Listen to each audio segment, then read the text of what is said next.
ہم عوام کے ان مسائل سے بخوبی آگاہ ہیں. انشاءاللہ ہم بے روزگاروں کو روزگار، بے گھروں کو چھت اور ناخواندہ افراد کو لکھنا پڑھنا سکھائیں گے. ہماری حکومت دولت کی غیر منصفانہ تقسیم کو ہرگز برداشت نہیں کرے گی. ہم ریاست میں سماجی اور معاشرتی انصاف قائم کرنے کا عزم رکھتے ہیں. ہماری حکومت عوام کو ترقی اور خوشحالی کے نئے مواقع فراہم کرے گی. Sharing appreciation for America. Howard, it is so nice to meet you. You are so nice. Now I know why the chicken. Excuse me, chicken, please.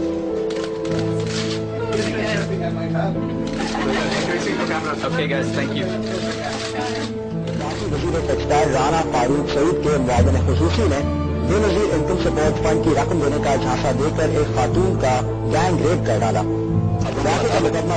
ایک وزیر نیو یارک کے کلب میں نشے کی حالت میں ایک امریکی کے ساتھ الجھ پڑے تھے. 2 وزراء پاکستانیوں کے ایک ایسے فنکشن میں شامل ہوئے تھے جس میں ڈھول اور بنگڑے کا بندوبست کیا گیا تھا. ایک وزیر کو کرائے پر لیموزین گاڑی لے کر نیو یارک کی سیر کروائی گئی تھی. 2 وزراء نیو یارک کے ایک ٹاپ لیس بار میں دیکھے گئے تھے اور یہ لوگ ایک انڈین مجرا کلب گھنگرو نائٹس میں بھی گئے تھے جہاں ان کے ساتھیوں نے ان پر $16,000 کی بیلیں نشاور.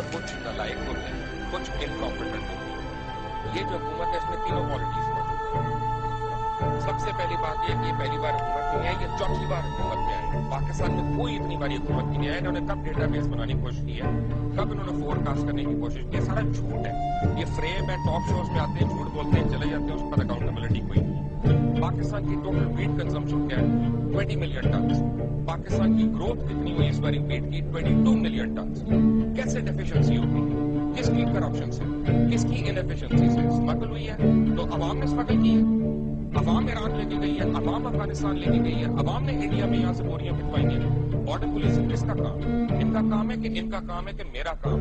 فور کاسٹنگ کی بات کرتے ہیں. 8 مہینے پہلے پورے میڈیا نے فور کاسٹ کر کے دیا تھا کہ چینی پہ یہ بحران ہونے والا ہے. چینی پہ کچھ نہیں کریں گے. کیوں نہیں کریں گے؟ 78 شوگر ملز ہیں پاکستان میں.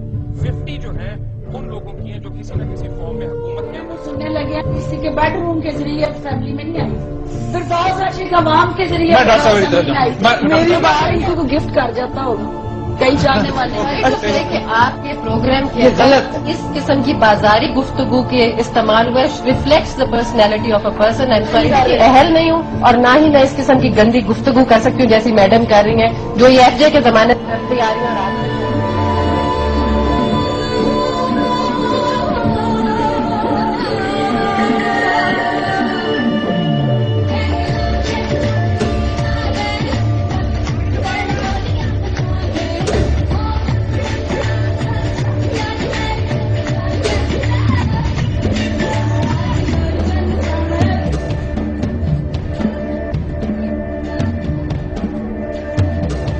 نہیں کسی کو پینٹی لگوائی؟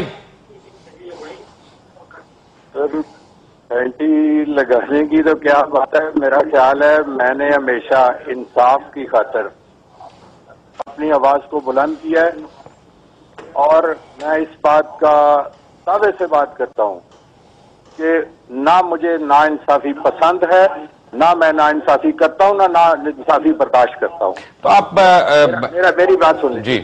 میرا یہ ایمان ہے کہ اگر ظلم اور زیادتی کرنا بری بات گناہ ہے تو ظلم اور زیادتی سہنا بھی گناہ ہے. بالکل صحیح کہہ رہے ہیں آپ، بالکل صحیح کہہ رہے ہیں. لیکن آج ایک آدمی نے تو اپنے گناہ اتار دیا. اس نے یہ سوچ لیا کہ ظلم اور زیادتی سہنے والا ہے، وہ اس نے تو منہ میں زبان نکال لی آج اپنے، اور اس کے ساتھ کوئی اور تھا، اس نے بھی اپنا کیا کہتے ہیں کمر اپنا باندھ لی.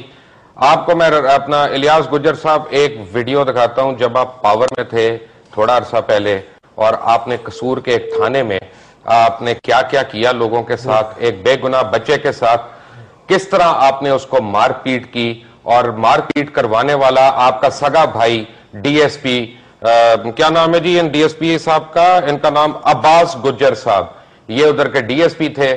اور یہ میں نے اس لڑکے کی میں آپ کو چیخیں نہیں سنوا رہا، یہ الیاس گجر صاحب آپ اپنی تصویر دیکھ لیں.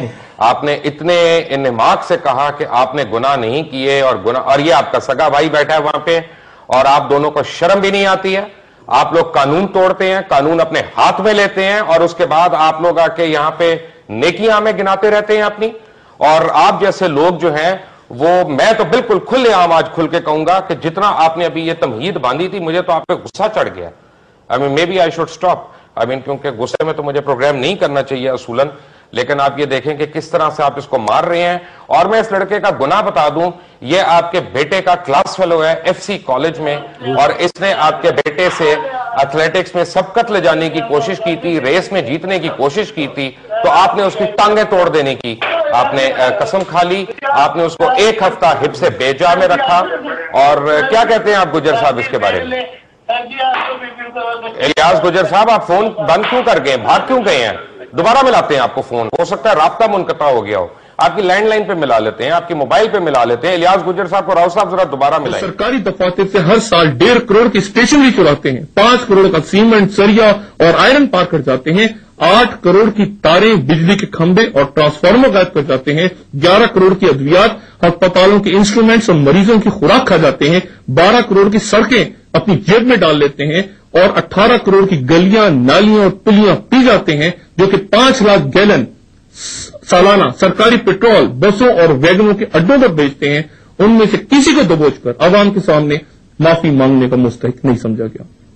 جہاں کے شاہ, لغاری, مزاری, پیر, جام, جتوئی, کھوسے, مخدوم, ملک, توانے, خٹک, آفریدی, نواب, باچے, میر ہر سال قوم کا 6 ارب روپیہ کتا دوڑوں, ریچھ کی لڑائیوں, بٹیر بازیوں اور عیاشیوں میں خرچ کر دیں. ہر سال جو 7 ارب کی گاڑیاں خریدیں اور 1.5 کروڑ روپے کا تمباکو پھونک دیں, جو اس ملک میں نہریں نہ کھدنے دیں, اسکول نہ بننے دیں, بجلی نہ لگنے دیں, ٹریکٹر نہ چلنے دیں, زرعی ٹیکس نافذ نہ ہونے دیں, ووٹ نہ ڈالنے دیں, مردم شماری نہ ہونے دیں, گاؤں میں ریڈیو بند کرا دیں, اخبار جلا دیں, گندم نہ بولنے دیں, سوال نہ کرنے دیں, جو انسانوں کو اپنے ڈیروں پر کتوں کی طرح باندھ کے رکھیں, جو زمین میں گاڑ دیں, انسانوں کو بٹوں کی چمنیوں میں پگھلا دیں, جو انسانوں کو اپنے تلوے چاٹنے اور بولو براس پینے پہ مجبور کریں, جو ہر سال 12 ارب روپے کی غیر ملکی شراب پی جائیں اور جو 30 ارب روپیہ جوئے میں ہار جائیں, جو آج بھی ملک میں منشیات کے 65,000 اڈوں کے مالک ہوں اور ہر سال 70-80 کروڑ روپیہ جگہ ٹیکس وصول کریں, تھانے خریدیں, چوکیاں بیچیں, ان کو ضلعی, صوبائی اور قومی ایوانوں میں بیٹھنے کے بجائے گردن سے دبوچ کے عوام سے معافی مانگنے پر مجبور نہ کیا جائے. جو خود نیب کی ڈی بریفنگز کو بھگتا کے کابینہ کے اجلاسوں میں بیٹھ کر ڈی بریفنگ سے گزرتے سائنسدانوں کے مستقبل کا فیصلہ کرنے میں فخر محسوس کریں, لیکن معافی نہ مانگیں.